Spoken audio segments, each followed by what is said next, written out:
Bonjour à toutes et à tous. Aujourd'hui, j'avais envie de vous faire une petite vidéo sur mes teams pour le prochain TM. Alors, on n'a pas encore les persos boostés, mais je vais vous montrer que c'est pas très utile dans mon cas. En fait, j'aimerais juste expliquer pour ceux que ça pourrait intéresser pourquoi je pars depuis 2 TM déjà sur des teams full baggy.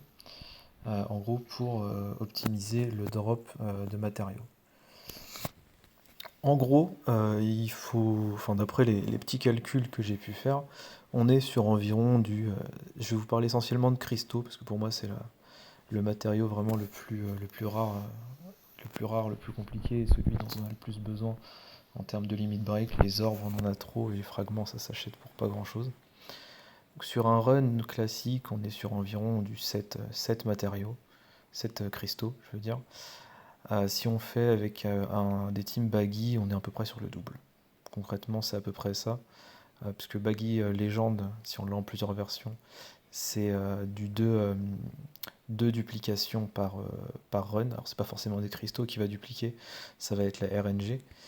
Faut pas oublier qu'il peut aussi dupliquer des tickets, les tickets 56 ou x100, et aussi des tablettes, lorsqu'on a des tablettes, mais bon, je vais essentiellement parler des cristaux.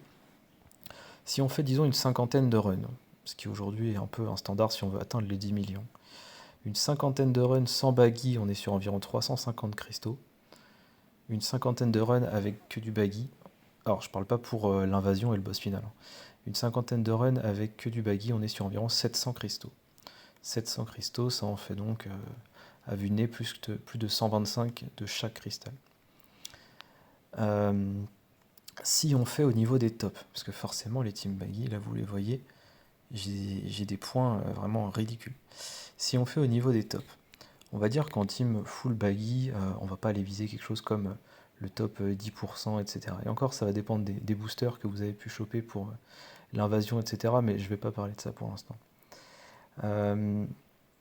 Si on part du principe qu'on fait, disons, un top 30% avec une cinquantaine de runs, avec des teams invasion plutôt bien fournis, sans avoir pool, hein. Il n'y a vraiment pas besoin d'avoir pool. Un top 30%, ça fait environ 150 matériaux au total, donc 30 de chaque. Un top 10%, c'est 40 de chaque. Donc en fait, entre un top 10% et un top 30%, la différence de matériaux, elle est pas énorme du tout. Après, il y a le top 500 qui joue aussi. Mais le top 500, là, il faut des boosters, c'est clair, il faut avoir pool. Le top 500, c'est 50 matériaux au total. Donc en gros, un top 10% plus top 500, ça fait 250 matériaux au total. D'accord? 250 au total. Un top 30%, juste ça, ça fait 150 matériaux au total. Donc en gros, moi je considère vraiment que c'est pas du tout rentable de faire des teams full boost sur tous les mini-boss, parce que la différence de matériaux, elle va être énorme en fait. Je vais vous faire un petit résumé. Si on fait 50 runs sans baggy et qu'on fait un top 30%, c'est-à-dire voilà, on fait juste 50 runs, on n'a pas des gros boosts, mais on fait pas des teams baggy, on repart avec à la fin environ 500 cristaux, entre les runs et le top 30%, donc 500. Si on fait 50 runs sans baggy et qu'on fait un top 10% et un top 500, alors là, il faut avoir tous les boosters, on est sur 600 cristaux. 600 contre 500, ça change que dalle. Si on fait 50 runs avec du baggy et un top 30%, on est à 850 cristaux. Donc premier cas, 500 cristaux. Deuxième cas, 600 cristaux qui demandent d'avoir pool et beaucoup de farm. Enfin, d'avoir surtout pool. Et ensuite, troisième cas, 850. Donc 500, 600, 850 en faisant le même nombre de runs. Sachant que, je l'ai déjà fait au précédent thème, donc je peux vous le dire, avec 50 runs, si vous avez des bons boosts sur l'invasion, encore une fois sans avoir pool, vous avez vos 10 millions. Donc en fait, concrètement, en 50 runs, vous avez vos 10 millions et vous avez à peu près le double de matériaux, de cristaux, que si vous aviez pas fait des teams baggy. Donc en fait, c'est vraiment pour expliquer à quel point les teams vont apporter très peu de points, les teams des sous-boss en fait. C'est vraiment les teams de l'invasion, etc. qui vont compter. Et en fait, au fur et à mesure, vous allez quand même gagner des points. Même si vous êtes en x1, ça va pas changer grand chose du fait d'être en x2. En x3, ça commence à changer, mais les mini-boss ne rapportent vraiment pas beaucoup de points. Par contre, ils peuvent rapporter beaucoup de cristaux depuis 2 TM. Voilà, maintenant que j'ai fait ce préambule qui était quand même super long, je vais passer sur mes teams. Donc là, on a le Apu. Qu'est-ce qu'il fait? il faut voir que le Apu, c'est celui qui peut avoir le moins d'HP et qui grossit le moins vite. Donc il y a plein de choses qui vont pas m'intéresser.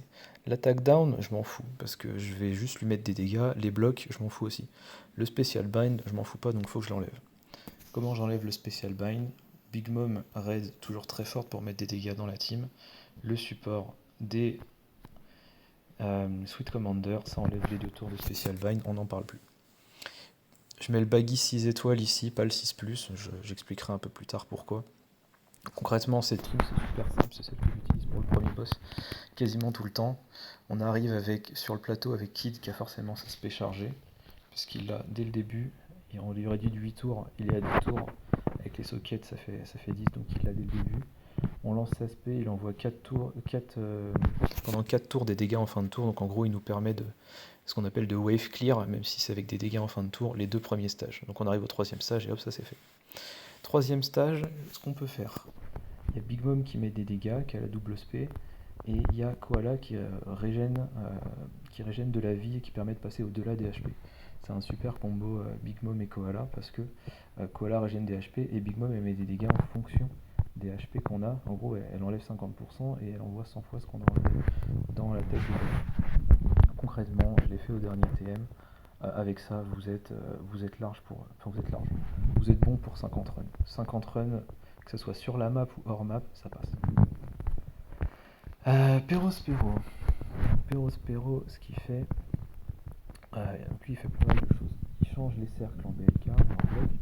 Il met du lien des cercles en 2 tours. Il met 5 tours de résilience. Et il met une barrière pendant un tour avec 2 cercles psy. Comment on va passer ça? Alors déjà, le perso recommandé, c'est Hawkins. Il enlève le lien des cercles de 2 tours, donc ça c'est bon. Il met des dégâts en fin de tour, donc ça bypass la résilience. Et voilà. En plus, petit bonus, il multiplie les dégâts subis par 1,5. Perospero n'a pas d'immunité pour ça, donc c'est cool.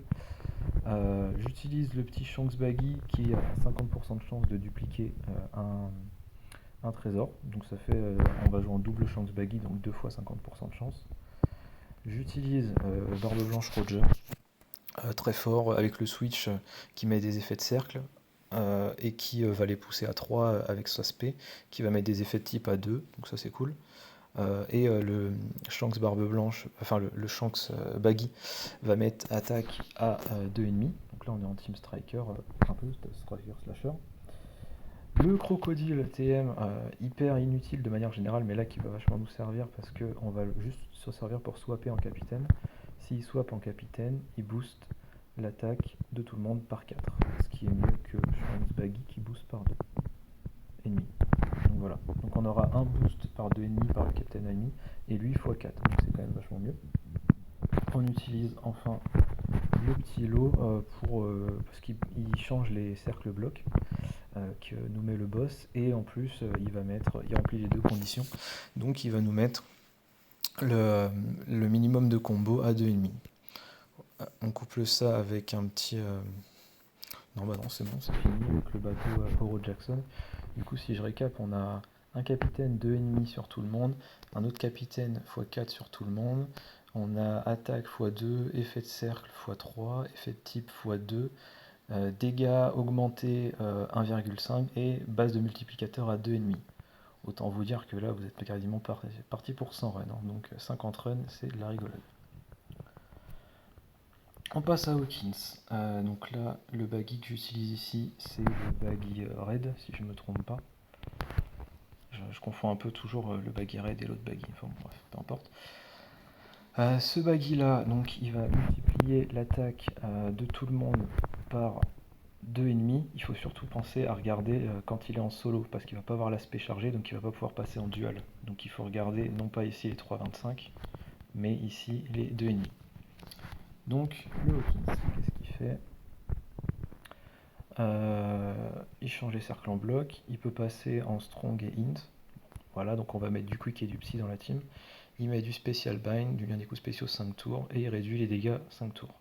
Cherchez une carte qui fait les 3, qui change les cercles, qui change lien des coups spéciaux, enfin qui enlève le lien des coups spéciaux et qui enlève la réduction de dégâts. J'ai pris Capon Crew, excellent, il fait les 3, et il est psy. Et en plus, il booste l'attaque des tireurs et ambitieux, enfin autant dire que c'est une carte vraiment excellentissime. Donc on le met. Donc voilà, boost d'attaque de ennemi. On va prendre lui qui va avoir sa spé chargée. Il faut comprendre que de manière générale, un perso qui a une spé à 12, il a sa spé chargée en TM s'il est réduit de 5 tours. Je fais juste une petite aparté. Mais en gros, on est à 5 tours, donc 12 moins 5, ça fait 7. Moins les 2 de socket, ça fait 5. Moins le 1 du bateau, parce qu'on va toujours prendre un bateau qui va réduire, ça fait 4. Il y a le préemptif du premier stage, ça fait 3. En gros, avec 3, on arrive au dernier stage, on a notre spé chargé. Donc je prends souvent des persos qui ont 12, voilà, comme vous voyez ici. 12 de spé, ça veut dire que sans avoir à réduire leur spé, ils sont chargés. Donc là, comme vous pouvez le voir, ils sont tous à 12. C'est aussi pour ça que je LB plus certaines légendes. Non, c'est pas vrai, je le fais juste parce que j'ai envie. Lui, il va nous servir à quoi? À passer capitaine à la place du baggy. Et du coup, à booster tous les ambitieux et sabreurs par 3,75. Donc voilà, ça va nous mettre un boost supplémentaire. Le king, il est là pour de l'effet de cercle et le fait qu'il est quick. Voilà. Uniquement ça. J'aurais bien aimé mettre le Akainu VS à la base, mais à la place, mais il a 13 tours, donc ça veut dire qu'il faut stall en tour, c'est chiant. Et enfin, on va mettre, alors lui c'est un TM LRR, mais vous pouvez le remplacer par plein de personnes. Le petit Lafitte qui booste par 2,25 les effets types pour les ambitieux. Donc là on est sur une team vraiment full ambitieuse. Donc si je récapitule, on va avoir le capitaine allié Baggy qui va être en x2,5 de capitaine. On va avoir le CP9 qui va être en x3,75 de capitaine. On va avoir attaque x 2,5, effet de cercle x 2,5, effet de type x 2,25. Une petite augmentation du multiplicateur ici, 0,5 avec le support de Doflamingo. Voilà, encore une fois. Alors, sachant qu'ici on a pu mettre en plus le Shark Super qui va nous faire une attaque environ x 1,8 au boss. Donc c'est pas mal. Qu'on n'a pas pu mettre ici parce que le capitaine va être hint. Voilà, encore une fois, on est largement paré pour 50 runs. Ici, alors là, c'est rare, mais je joue un autre Baggy Legend, même sur... Alors, je précise, mais toutes ces teams-là, elles tiennent que ce soit en map ou hors map. Hein. Le but, c'est pas uniquement de combattre les mobs sur la map, ici. C'est pour tout le temps. Et ici, on va avoir un petit changement, c'est que ce Baggy-là, il est aussi pour taper en hors map, c'est-à-dire taper les boss quand ils arrivent, quand on est à la fin de la map, quoi. Enfin bref, il n'y a pas de hors map ou pas map, ça sera toujours la même team ici, même avec un Baggy Legend. Pourquoi j'ai choisi ce Baggy Legend plutôt que l'autre Baggy que j'utilise d'habitude?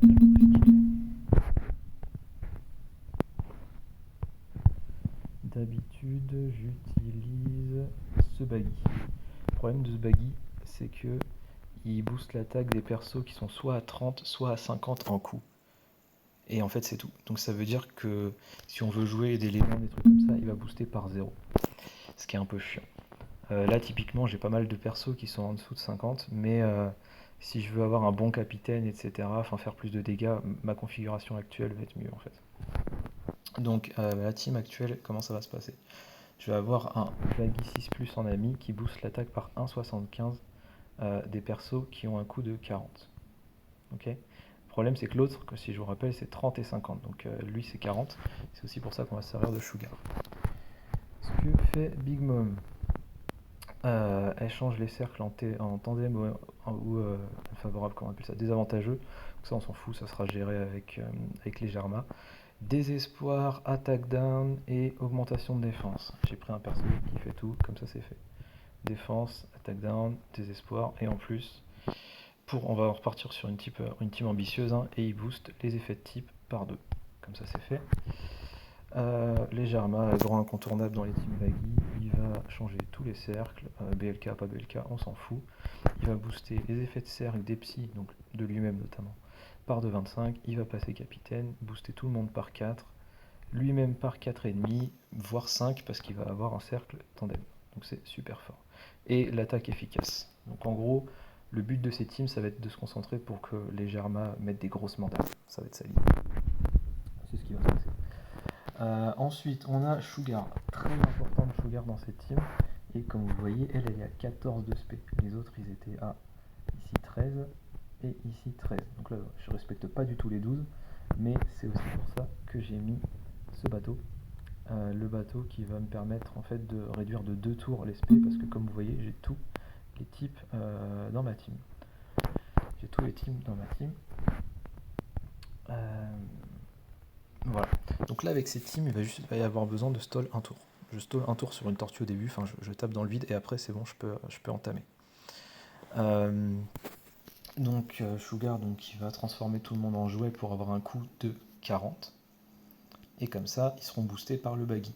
Mine de rien, c'est 1,75, mais c'est soit je boostais toute ma team par 4, 4,5, 5, et avec un capitaine ami à 0, parce que le baggy boostait plus personne, soit je booste ma team par 4, 4,5, 5, avec 1,75 en ami. Et mine de rien, pour le cas du Jarma, on est quasiment sur du x10 au lieu du x5. Donc ça change quand même beaucoup de choses d'avoir un baggy 6+ en ami. Voilà. Et ensuite, il y a Shinobu qui est là parce qu'elle va avoir son spé chargé dès le début, réduit de 8 tours, elle a 10 tours, avec les sockets c'est bon. Elle va mettre de l'AOE, elle va nous permettre de wave clear, parce qu'avec Baggy en capitaine, c'est assez chiant de taper les tortues et les mobs du stage 2, qui va nous permettre de wave clear. Et en plus, elle va récupérer son spé au stage 3 et elle va nous permettre d'avoir un boost d'attaque de 1,75. Donc, si je récapitule, sur ces teams, on a capitaine ami 1,75 pour le boost, notre capitaine qui va être celui qui va taper, donc x5 pour le boost, effet de cercle x 2,25, effet de type x2, attaque x 1,75, la transformation de Sugar avec la base attaque à 2500 et l'augmentation de 0,7 du multiplicateur par coup, plus le Doflamingo support effectivement partout, à 0,5 de chain. Donc en gros, les Jarma vont taper comme des gros sourds, sachant qu'ils tapent avec l'attaque efficace. Voilà. C'est juste ces teams-là que je voulais vous présenter, les teams baggy. Je pense que je vais travailler sur une team baggy pour ce personnage, pour Hawkins. Pourquoi Hawkins? Parce que il a pas de, comment on appelle ça? De NAO. Donc en gros, on peut le one-shot avec un Weeper PVP free-to-play là, qui est très très bon, avec un 1-0 pour wave clear, 1-0 TM pour wave clear, enfin voilà, une team facile comme ça, avec du coup le baggy 5 étoiles en capitaine. Là je l'ai pas faite, mais enfin ça va très bien marcher. On peut pas le faire sur Perospero parce il a le NAO, comme vous pouvez le voir, et Big Mom c'est pareil. Donc, Big Mom, il n'y a même pas besoin de faire une autre team baggy parce que le baggy 6+, lui c'est drop garanti. Il drop forcément, du coup vu qu'on sera en double baggy, ça sera forcément 2 drops supplémentaires. Donc ici on a 2 drops supplémentaires, là 50% de chance par capitaine d'avoir un drop supplémentaire, là 50% de chance par capitaine d'avoir un drop supplémentaire, et là 2 drops supplémentaires. Et on peut partir du principe que si on fait une team baggy 5 étoiles qui va marcher très facilement quand on rencontre sur la map Hawkins, c'est 2 drops supplémentaires garantis et non pas avec une chance particulière.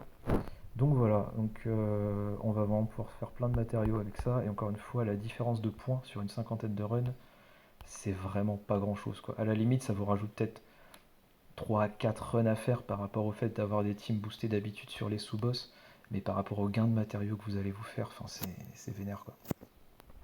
Voilà, écoutez, j'espère que ça va vous intéresser. A plus.